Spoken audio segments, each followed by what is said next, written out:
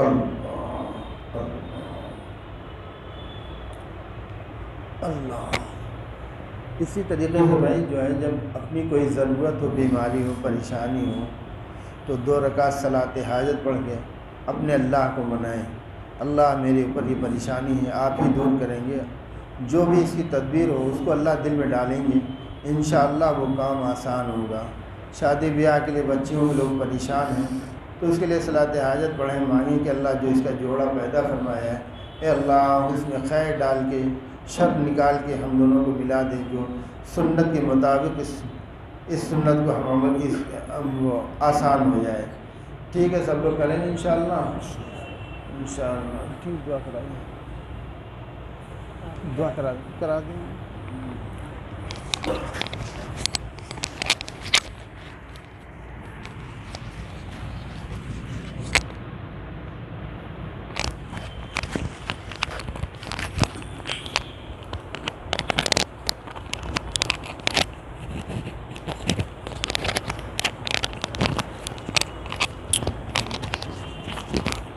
سبحان ربی العلی الاعلی الوہاب اللہم لا مانع لما اعطیت ولا معطی لما منعت ولا ينفع ذا الجد منك الجد اللہم لا نحصی ثناء علیک انت کما اثنیت علی نفسک لا الہ الا اللہ الحلیم الکریم انت رب العرش العظیم یا اکرم الاکرمین یا راحم المساکین یا رب الضعفاء یا اللہ یا رحمان یا اللہ یا رحمان یا ذا الجلال والاکرام یا ذا الجلال والاکرام اللہم انت السلام ومنک السلام تبارکت یا ذا الجلال والاکرام ربنا آتنا فی الدنیا حسنہ وفی الآخرۃ حسنہ وقنا عذاب النار وقنا عذاب الحشر وقنا عذاب القبر ربنا لا تزغ قلوبنا بعد إذ هديتنا وهب لنا من لدنك رحمة إنك أنت الوهاب إنك أنت الوهاب يا عزيز يا غفار يا عزيز يا غفار يا عزيز يا غفار۔ اے کریم اللہ، ہم آپ کے عاجز اور مسکین بندے آپ کے دربار میں ہاتھ پھیلائے بیٹھے ہیں۔ رب کریم، ظاہر میں تو ہم آپ کے بندے ہیں، حقیقت میں بڑے گندے ہیں۔ اللہ ہمارے گناہوں کو معاف کر دیجئے، خطاؤں کو معاف کر دیجئے، درگزر کے فیصلے فرما دیجئے۔ کریم اللہ، آپ نے بڑا کرم فرمایا کہ ہمیں انسان بنایا۔ اے مالک، اگر آپ انسان نہ بناتے تو ہم جانور بنا دیے جاتے، اور جانور نہ بنائے جاتے تو نہ معلوم کیا بنائے جاتے، ہمارا وجود نہ ہوتا۔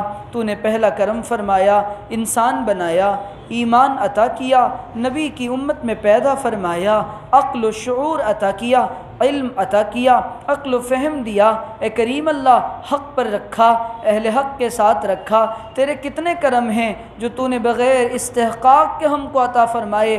ہم حقدار نہیں تھے، لیکن تیرا جب کرم ہوتا ہے تو اے کریم مالک، تو اللہ چھوٹے چھوٹوں کو بھی اے اللہ کام کا بنا دیتا ہے۔ اللہ جیسے آپ نے ایمان پر ایمان کی دولت سے نوازا، ہمارا خاتمہ بھی ایمان پر فرمائیے گا۔ اے اللہ، فتنوں کا زمانہ ہے، ایمان کو لوٹا جا رہا ہے، ہمارے ایمان کی حفاظت فرما دیجئے، ایمان کو سلامت رکھیے۔ رب کریم، دن کے اجالے میں، رات کے اندھیرے میں ہم نے آپ کو بہت ناراض کرنے کی کوشش کی، آپ سمجھاتے رہے، ہم نہ سمجھے۔ اے میرے مالک، آپ بتاتے رہے، ہم ہٹ دھرمی پر اڑے رہے۔ اللہ، ہمیں معاف کر دیجئے، ہمیں معاف کر دیجئے، ہمیں معاف کر دیجئے، ایسا بنا دیجئے جیسا آپ ہم کو دیکھنا چاہتے ہیں۔ اللہ، اے اللہ، ہماری زبانوں کو اچھا کر دیجئے، ہمارے اخلاق اچھے کر دیجئے، ہمارے معاملات کو درست کر دیجئے، ہماری معاشرت اچھی کر دیجئے، عبادات کا ذوق دے دیجئے۔ اے اللہ، یہ دل گناہ کرتے کرتے کالا ہو گیا، اب اس دل میں اے اللہ دنیا کی محبت ہے، اہل دنیا کی محبت ہے، اللہ آپ کی محبت سے دل خالی ہو گیا۔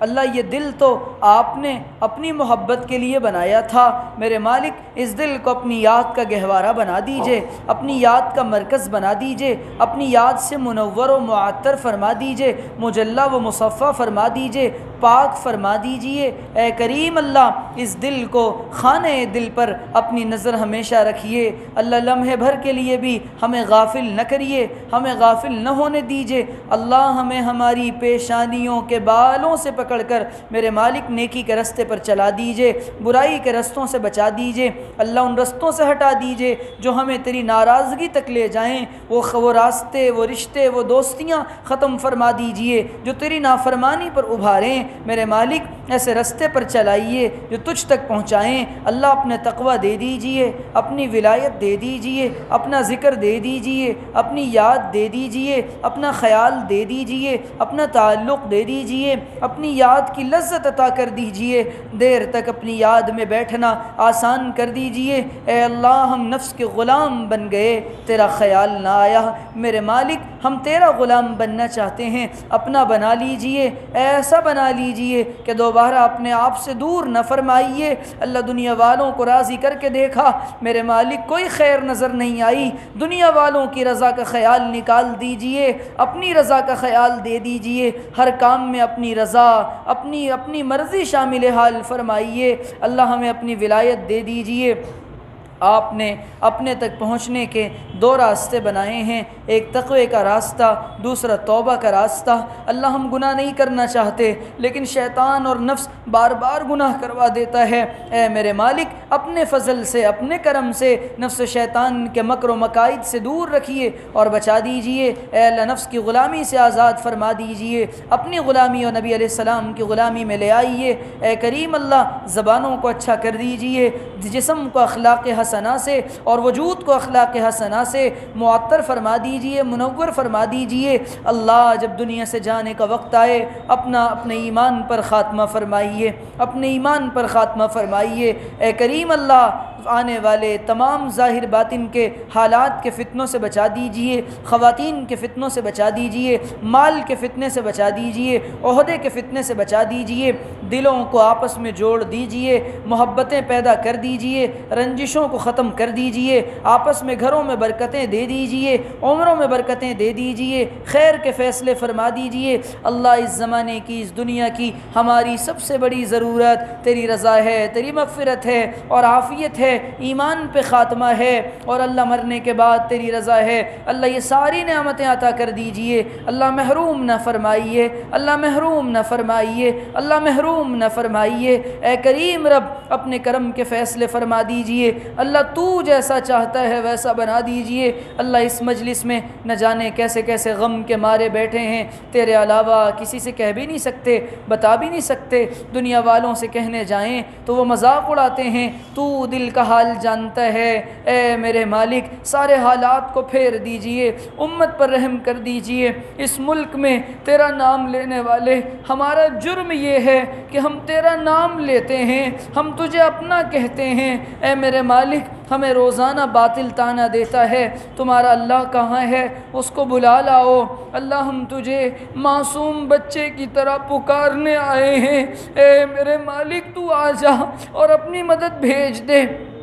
اس امت کی عظمت رفتہ کو واپس لے آئیے، امت کی زب و حالی کو دور کر دیجئے، امت کے حالات کو ختم کر دیجئے۔ اللہ یہ امت فرقوں میں بٹ گئی، ٹکڑوں میں بٹ گئی، تیرے رسول نے ایک امت بنایا تھا، ہم نے آپس میں کفر کے فتوے لگا کر، امت کے آپس میں دلوں میں نفرتیں پال کر ایک دوسرے کو دور کر دیا۔